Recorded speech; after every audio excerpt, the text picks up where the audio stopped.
Seja bem-vindo ao canal da IBG. Se você está nos assistindo é porque você tem o interesse de crescer na sua fé. E eu oro que essa próxima mensagem possa edificar a sua vida e causar um impacto permanente e transformador. E aí eu me alistei no CPOR para ver se eu entrava na época que eu estava para concluir o ensino médio. Você tem a possibilidade de, quando você está concluindo o ensino médio, você poder se alistar para o CPOR. CPOR, para os que não sabem aqui, é o Centro de Operação de Oficiais da Reserva. E fui fazer a inscrição e tinham 2 pré-requisitos. Que você passasse nos testes que o CPOR tem e você também conseguisse entrar numa faculdade e estivesse cursando, né? Apesar que eu nunca entendi essa regra, porque imediatamente logo depois você tem que também trancar a faculdade logo em seguida, mas é uma exigência que eles tinham na época. E aí eu, como era de família pobre, só tinha uma opção, que era fazer o vestibular, que era o Enem da época, para a federal, né? Eu era muito preguiçoso, irmãos, não vou mentir a vocês não. Eu não gostava de estudar de jeito nenhum. E, obviamente, eu passei nos testes CPOR, mas fiquei na pendência de entrar na faculdade e acabei não entrando para o Exército Brasileiro. E era um sonho meu que eu tinha, né, que eu podia ficar ali 8 anos, vamos dizer assim, dentro daquele sistema do Exército, e ganhar um dinheirinho até razoavelmente bom. Mas aí eu peguei aquela frustração e disse, não, eu vou virar essa chave, vou deixar de ser preguiçoso, vou começar a estudar. E aí tinha o concurso para Polícia Militar, no ano seguinte. E aí eu comecei a estudar ferozmente, muito intensamente para esse concurso de Polícia Militar. Eu estudava 10 horas por dia para o concurso da Polícia Militar. E tinha alguns amigos que estavam também inscritos no concurso e estudavam pouquíssimo. Então eu pensei, com certeza esses caras não vão entrar, mas eu vou entrar. Veio o resultado do concurso e eu não passei. Eu fiquei perto de passar, mas não passei. E os caras que não estudavam tanto quanto eu passaram. E aí eu fiquei com uma raiva tremenda, né, e disse, nunca mais eu faço um concurso na minha vida. E eu confesso a vocês que o primeiro resultado eu esperava, porque eu estava vagabundo, então eu esperava com certeza não passar no vestibular. Só que no segundo eu sentia que eu merecia. Eu sentia que eu tinha feito tudo, né? Porque os amigos que não estudavam tinham entrado e eu não tinha passado. E aí eu comecei a me indagar e me questionar o que estava acontecendo, se Deus tinha um propósito na minha vida. E eu comecei a entrar numa depressão muito grande.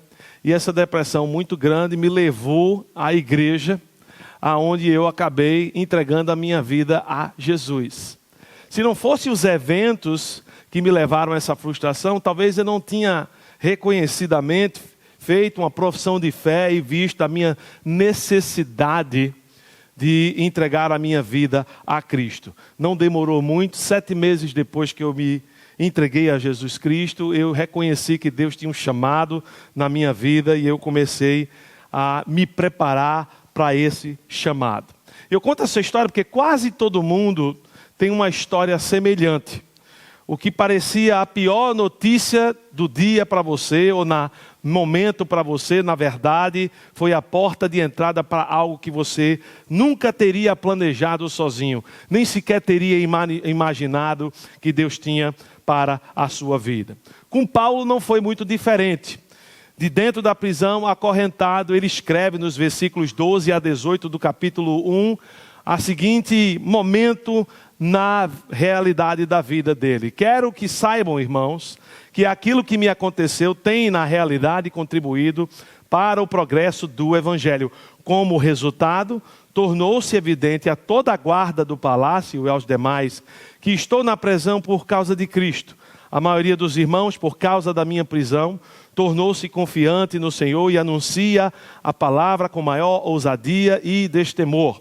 É verdade que alguns pregam Cristo por inveja e rivalidade, mas outros o fazem de boa vontade. Estes o fazem por amor, sabendo que aqui me encontro para a defesa do Evangelho. Aqueles que pregam Cristo por ambição egoísta, sem sinceridade, pensando que podem aumentar a minha aflição na prisão. Mas que importa? O que é importante é que de qualquer forma, seja por motivos falsos, seja por motivos de alegria. Muito obrigado, irmão. Por motivos verdadeiros, Cristo está sendo pregado e por isso me alegro, de fato continuarei a alegrar-me. Paulo aqui, né, ele lembra aqui de um pouco do subtema dele dessa carta, que é a alegria. Eu me lembrei da palavra de Alisson aqui em relação à alegria, lá em Filipenses 4, versículo 4, Paulo diz, né, alegrai-vos no Senhor, outra vez digo, alegrai-vos no Senhor. Então o motivo da nossa alegria não é na situação, não é na circunstância, não é da possibilidade de mudança, é do fato que tudo já mudou, porque estamos no Senhor. Então Paulo tinha razões suficientes aqui para estar frustrado, reclamando de sua situação, mas com esse olhar espiritual, ele enxerga que a situação que ele estava não era limitadora, era de fato abençoadora. Ele entende aqui, e de maneira correta ele entende, que o que havia lhe acontecido tinha sido orquestrado, permitido por Deus para que o evangelho não só chegasse ao palácio, como também motivasse os demais irmãos a continuarem firmes na pregação do evangelho. O que isso tem a ver com você? Todos nós vivemos ou já temos vivido algo parecido com uma, entre aspas, prisão.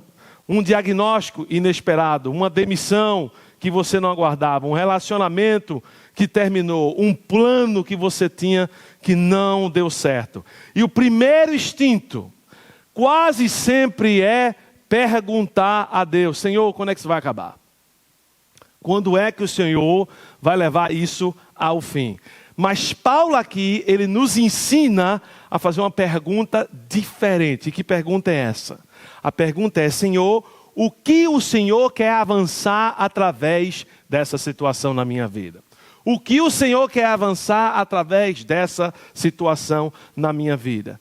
Porque a gente não pode esquecer que Deus tem o poder de transformar as nossas prisões em púlpito, em plataforma maior para o que Ele quer e deseja fazer. E é isso que Ele estava tentando fazer agora mesmo, através dos obstáculos que você está atravessando. Mas para que você entenda como é que isso acontece na prática, na sua vida, você precisa aprender a identificar os 3 avanços que nasceram das correntes de Paulo, que Deus pode replicar e deve replicar em sua vida.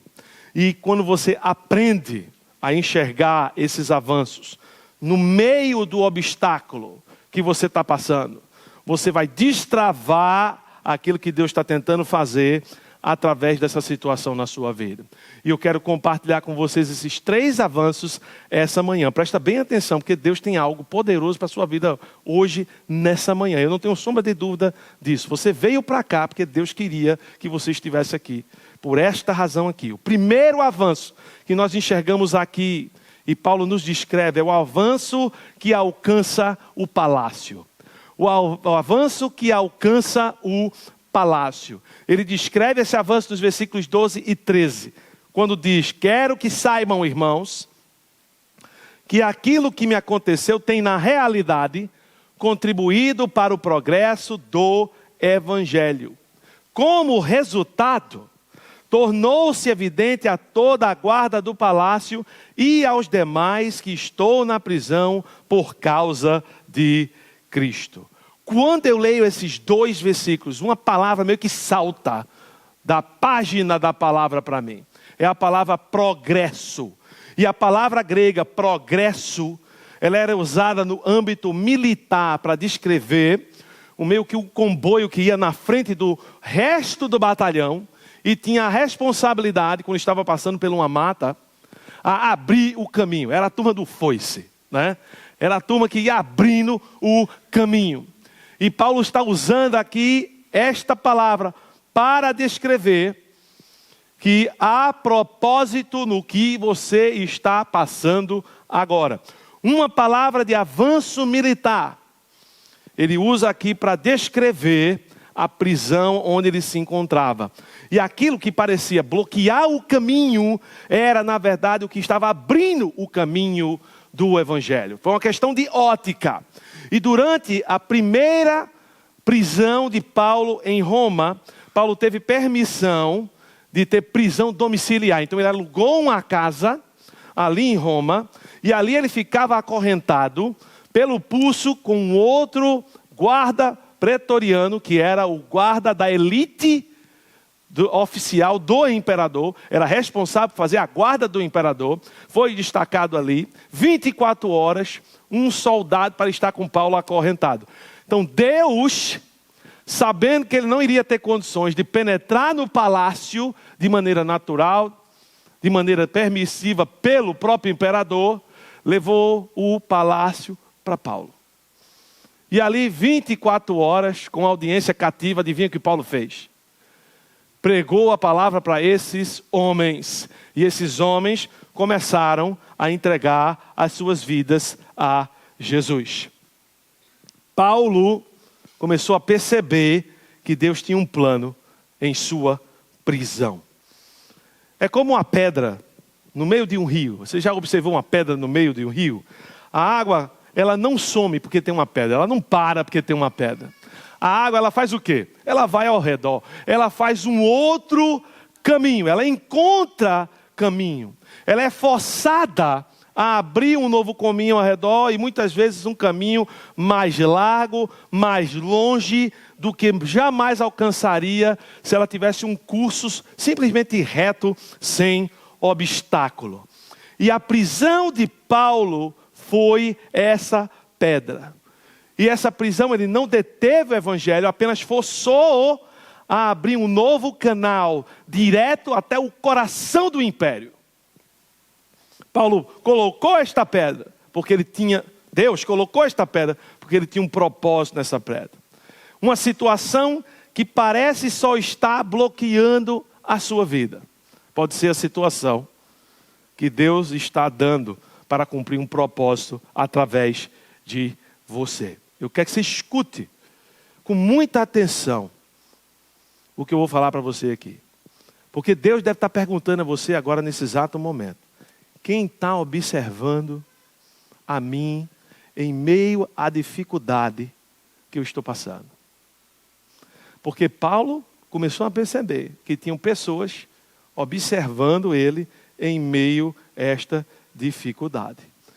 Os guardas começaram a observar Paulo em meio a essa dificuldade.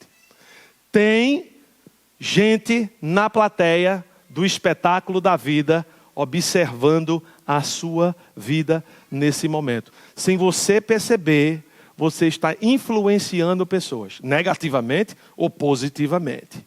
Para distante do Senhor ou para perto do Senhor. Você está influenciando essas pessoas muito mais do que você pensa e está. Os seus filhos, se você tem, estão observando como é que você lida com dificuldades. Em quem você coloca a sua confiança enquanto você passa por essas dificuldades. A pessoa ao seu lado, talvez o seu cônjuge, certo? Talvez seus pais, talvez um amigo, um colega de trabalho, seja lá quem for, pode redirecionar o desespero que eles estão tendo na vida para a confiança em Cristo, dependendo da sua atitude diante das crises e dos problemas, enquanto ela assiste você lidar com essas crises e esses problemas. A sua prisão atual é exatamente o novo canal que Deus está abrindo. Mas para que esse obstáculo se torne um avanço, você precisa começar a enxergar ele não como obstáculo, mas como avanço. Se você tomar esta decisão. O segundo avanço que você precisa aprender a enxergar para que Deus transforme sua prisão em púlpito é o avanço que contagia a igreja. O avanço que contagia a igreja. Paulo fala sobre esse avanço no versículo 14. E lá ele diz, a maioria dos irmãos. O que é a maioria dos irmãos? Uma igreja. Um grupo de pessoas, uma grande quantidade de pessoas. E ele diz que a maioria dos irmãos, por causa da minha prisão, tornou-se confiante no Senhor e anuncia a palavra com maior ousadia e destemor. Normalmente, quando um líder de um grupo religioso é preso, o efeito é o oposto do que a gente vê aqui. Normalmente, quando o líder de um movimento é preso, o grupo que ele liderava fica perdido, fica sem saber o que fazer, para onde ir. Muitos, até mesmo dos liderados, ficam tão apavorados que às vezes começam a atacar um ao outro dentro desse grupo. E quando o pastor titular é preso, perseguido ou atacado publicamente, o instinto natural da congregação é recuar, se calar e evitar chamar a atenção para ver se tenta evitar ainda mais represárias quanto àquele grupo. Mas Paulo, ele decide fazer o contrário. Ele decide relatar o contrário. Ele chega e diz: a maioria dos irmãos ficou mais corajoso, não menos por causa das minhas correntes. E é interessante que muitas vezes nós pensamos que os entraves, as perseguições, os problemas são uma razão de impedimento, de influência que você pode ter na vida das pessoas. Muita gente que eu já observei ao longo da minha vida, lidando com pessoas, querem um dia ter um grande destaque e posição de influência, onde eles possam ter um alcance de milhares de pessoas, achando que o alcance já não está acontecendo exatamente onde você está. Exatamente onde você está. A coragem no corpo de Cristo, ela é contagiosa. Vou ver Paulo pregar com ousadia, mesmo acorrentado, em vez de se calar, se desculpar ou negociar sua fé, deu aos outros crentes de Roma permissão para serem igualmente destemidos, igual a Paulo. E isso é a mente de Cristo operando de forma coletiva. Um membro do corpo, fiel sob a pressão, fortalece a fé de todos os outros membros ao seu redor. Se você observar isso, você vai se tornar uma pessoa altamente influenciadora. Mas se você começar a encolher, se vitimizar, você continuará também influenciando. Não sei se você percebe. Sabe por quê? Em 2006, Phelps, Mitchell e Billington, 3 estudiosos da área de administração organizacional da Universidade de Washington, publicaram um artigo com os resultados de um estudo que eles intitularam Maçã Podre. E nesse estudo, nessa pesquisa, eles infiltravam um ator disfarçado de membro de uma equipe de trabalho, onde esses atores vinham a fazer 3 papéis diferentes, em tempos diferentes dentro dessas equipes. Um papel de preguiçoso. Ele ficava preguiçoso. Deixava o restante fazer e não fazia nada pela equipe. Depois outro papel, rabugento, reclamava de tudo. Eles reclamavam de tudo o tempo todo. Não importa o que a equipe estava fazendo, os resultados que estavam tendo, reclamavam. Depois, o terceiro papel, desonesto. Eles começavam a cortar caminho, mentir, dizer que tinham feito as coisas sem fazer. E eles observaram que a influência desses atores reduziram o desempenho do grupo inteiro em 40%. 40%. Mesmo observando que esses outros membros eram individualmente competentes e bem intencionados, capazes de fazer um ótimo trabalho, ainda assim, uma maçã podre influenciou eles negativamente em 40%. E eles também fizeram um estudo ao contrário, viu? Onde eles observaram também que onde um membro com atitude excepcionalmente positiva elevava exponencialmente o desempenho coletivo da equipe. Agora preste atenção no que eu vou lhe falar aqui. Presta bem atenção. Negatividade é pecado. Deixa eu repetir. Ser negativo é pecado. E você tem que entender isso na sua vida. Não, mas pastor, é porque a minha... Não me interessa. Se você está sendo negativo, você está pecando. E você tem que encarar isso de forma coerente, honesta na sua vida. Você escutou a mim de maneira muito certa.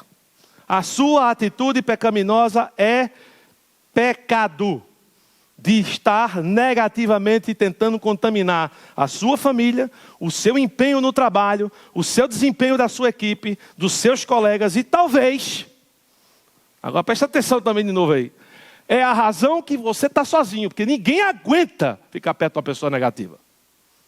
Ninguém aguenta ficar perto de uma pessoa negativa. Poxa, você sabe por quê? Porque ninguém aguenta um hiena Hardy. Vocês lembram da hiena Hardy? Não. É porque vocês não são velhos feito eu. Tinha um desenho animado do Hanna-Barbera. Eita, que agora eu fui lá, né?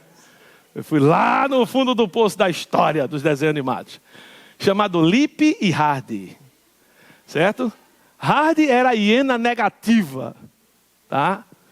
E eu vou já mostrar um cortezinho para vocês. Né? Mas tinha um outro que era o parceiro dele, que era um leão. E o leão era o leão Lip. Ele era positivo, tudo era positivo. Você tem ideia de como é que isso funcionava? Vamos lá dar uma olhada nesse corte rápido de 17 segundos. Solta aí, por favor.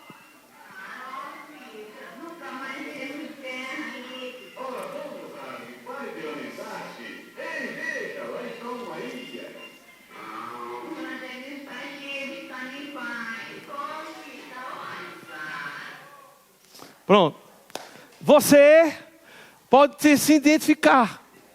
Você talvez seja a hiena Hardy, não é?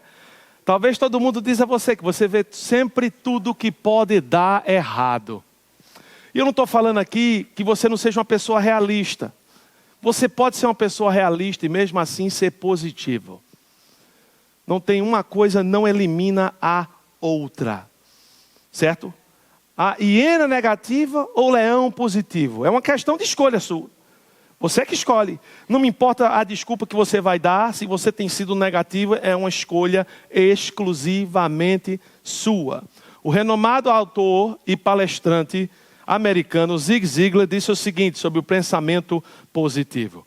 O pensamento positivo não nos permite fazer nada, mas permite-nos fazer tudo melhor do que o pensamento negativo. Escutaram aí? Deixa isso aí cair em você aí. Alguns de vocês estão tão mal acostumados de pensar negativamente que isso tem se tornado um modo de vida para vocês. E enquanto você não virar a chave, meu irmão, a sua vida não vai virar também. Essa é a realidade. Irmão, escuta só. Aquilo que consome a sua mente controla a sua vida. Aquilo que consome a sua mente controla a sua vida. E adivinha quem está no poder de escolher o que consome a sua mente? Você. Você. Não é ninguém a não ser você. Há pessoas nesse momento observando você. Elas estão observando como você reage às várias dificuldades. Seus filhos, seus colegas de trabalho, os seus irmãos do seu GV estão observando você. E a sua firmeza discreta em meio à pressão pode estar dando coragem a alguém que você nem sabe que está olhando você, que está observando você, que está absorvendo a lição da sua vida. Esta semana, vou dar uma tarefa para você. Essa semana, escolha manter uma atitude de fé, visível diante de alguém que você sabe que está passando dificuldade. E ao invés de você se esconder dessa dificuldade, reclamar dela abertamente, escolha olhar o lado que Deus tem para você, para avançar algo em sua vida e na obra dele. Escolha contagiar pessoas ao seu redor de forma positiva e bíblica. A escolha é sua. A escolha é sua. Terceiro avanço que você precisa aprender e a enxergar para que Deus transforme sua prisão em púlpito é esta aqui, ó.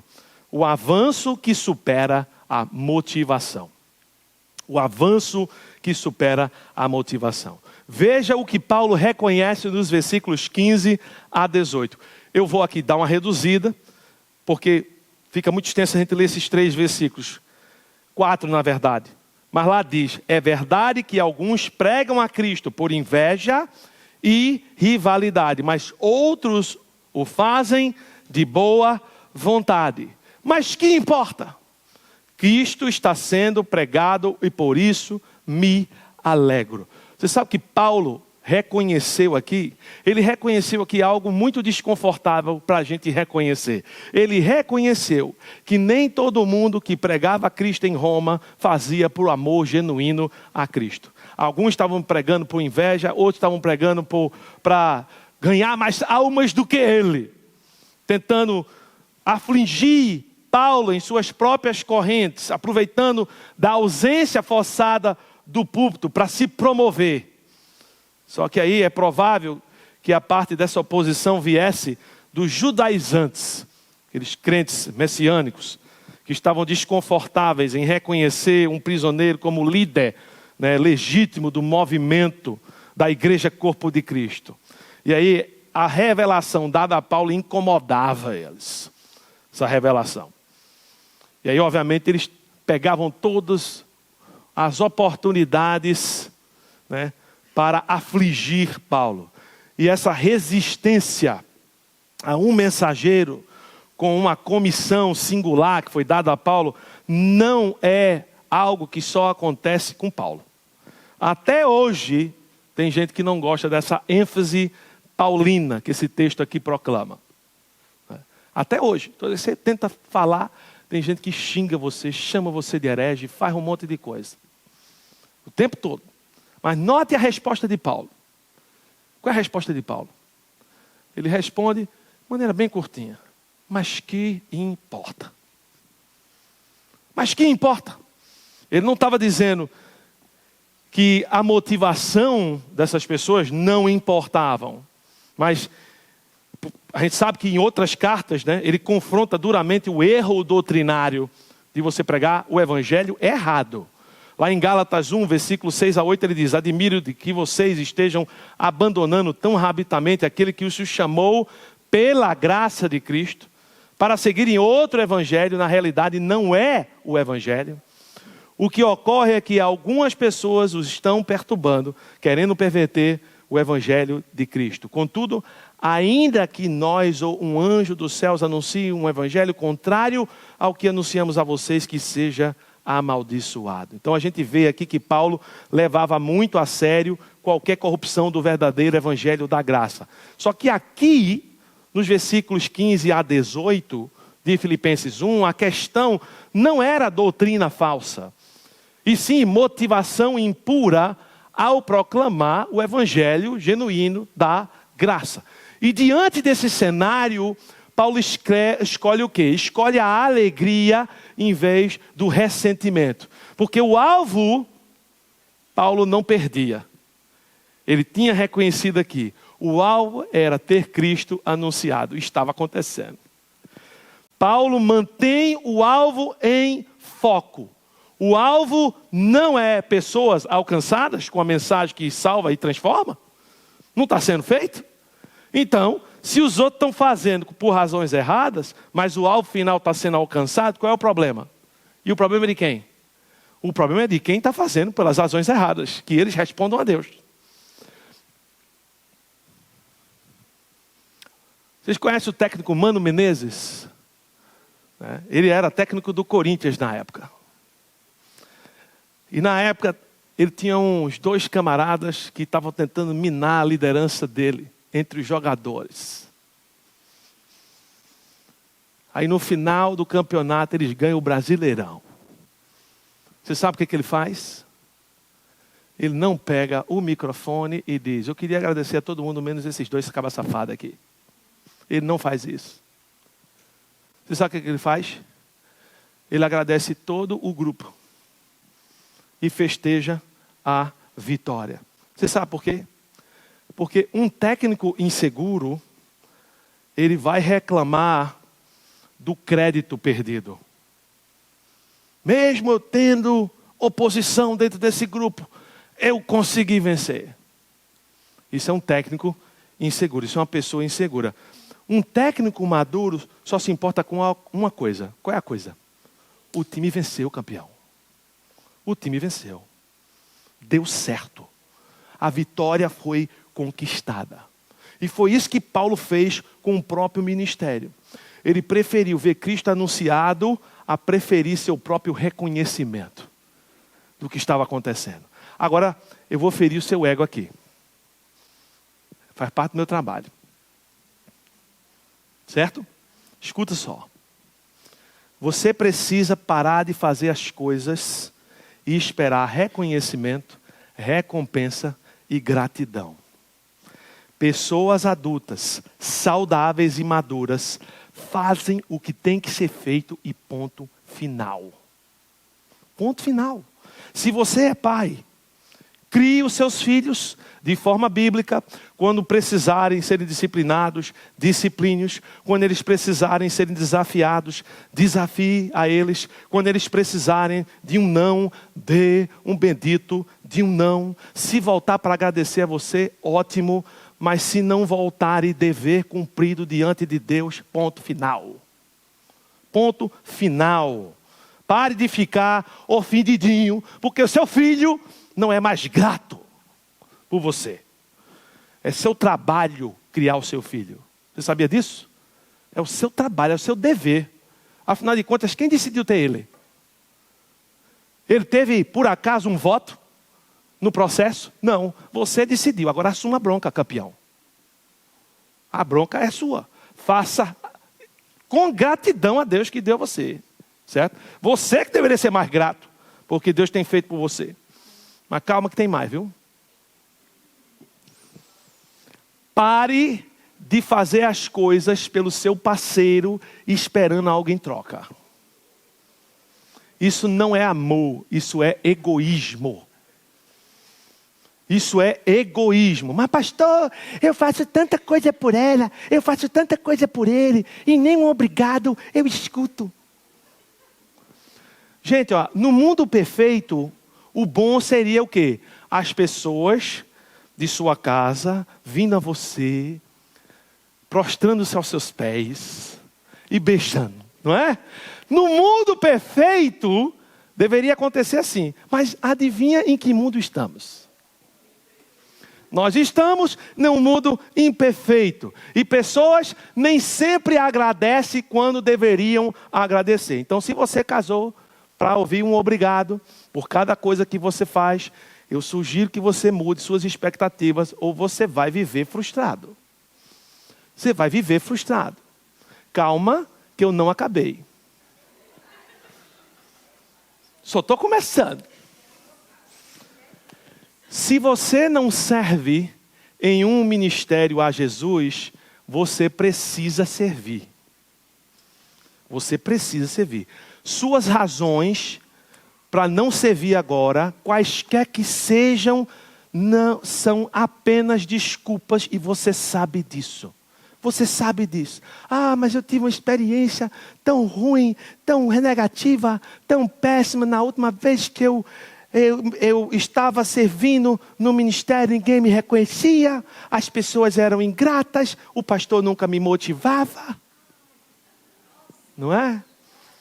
Me diz uma coisa, qual foi a última vez que você me motivou? Qual foi a última vez que você me motivou? Você veio e falou para mim palavras de encorajamento, me agradeceu por cuidar de você, da sua família. Talvez você nunca fez. E talvez se você fez, você não fez o suficiente. Certo? Agora, você me viu reclamando? Você me viu aqui, parando de servir a Deus porque você não me agradece o suficiente, não me reconhece o suficiente, não me encoraja o suficiente? Não, né? Então, vê só. Deixa eu dizer uma coisa para você aqui, tá? A vida é um eco. A vida é um eco. O que você manda para frente, volta para você. O que você planta, você vai colher. O que você dá, você recebe. O que você enxerga nos outros, existe em você. Certo, campeão? Paulo estava aqui acorrentado, fisicamente. Mas a mente de Paulo nunca esteve mais livre. Tá? a gente viu aqui 3 avanços que nasceram da prisão, das correntes. Primeiro avanço. Um avanço que alcançou o palácio de César. Segundo avanço. Um avanço que contagiou de coragem os irmãos em Roma.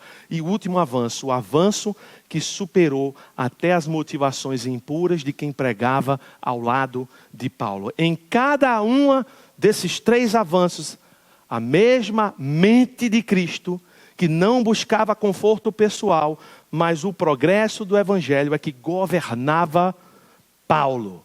Deus transforma a sua prisão em púlpito. É só você aprender a enxergar que Ele está avançando a sua vida nos obstáculos. Não porque a dor deixa de doer, mas porque, para quem tem a mente de Cristo, nenhuma corrente é páreo por propósito de Deus na vida dessa pessoa. E se você nunca experimentou essa mente de Cristo operando em você, é porque você talvez esteja tão consumido, tão bêbado, com suas feridas, lá lambendo, concentrado na sua dor, no seu sofrimento, nas suas frustrações, que Satanás tem você preso. Mas você está lá porque você quer estar lá. Para sair, basta você abrir. Porque a prisão que você está é autoimposta. Você foi liberto. Quem colocou você lá foi você. Quem tira você de lá é você. Deus não vai tirar você de lá. Ele já tirou você de lá. Você está lá porque você quer. Então, na hora de você botar a mão na maçaneta, abrir e sair daí. Sai daí, meu irmão. Sai daí que isso aí não é lugar para você. Deus acabou de falar com você. Eu espero que você tenha escutado Ele atentamente e que você possa tomar passos práticos para que a transformação realmente ocorra na sua vida.